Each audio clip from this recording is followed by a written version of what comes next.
Hello friends, எல்லாரும் எப்படி இருக்கீங்க? நல்லா இருக்கீங்களா? இன்னைக்கு சொசைட்டியில் நாம் பார்க்கக்கூடிய மிக முக்கியமான ஒரு சோஷியல் ப்ராப்ளம் சூசைட் பண்ணுறது. இப்போ இந்த தற்கொலை பண்ணுறதுக்கான காரணங்கள் அப்படின்னு பார்த்தீங்கன்னா நிறைய காரணங்கள் இருக்குது. அதே மாதிரி ஏஜ் கேட்டகரிஸ் வந்து பலதரப்பட்ட வயசில் உள்ளவங்க சூசைட் பண்ணுறாங்க.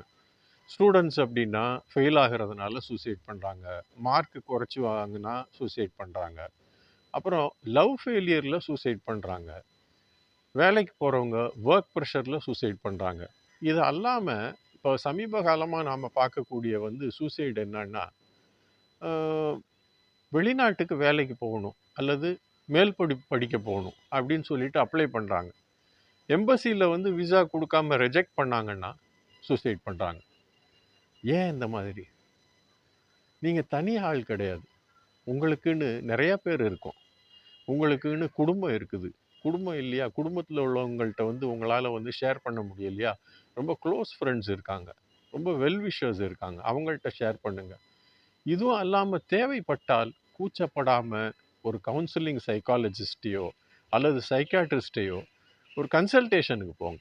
தயவு செய்து நீங்கள் தனியாக ஆள் இல்லை. உங்களுக்குன்னு ஒரு பெரிய கூட்டம் இருக்குது. நாங்கள்லாம் இருக்கிறோம். நான்லாம் இருக்கேன். இதுவும் கடந்து போகும். சரியா? Take care. சந்தோஷமாக இருங்க.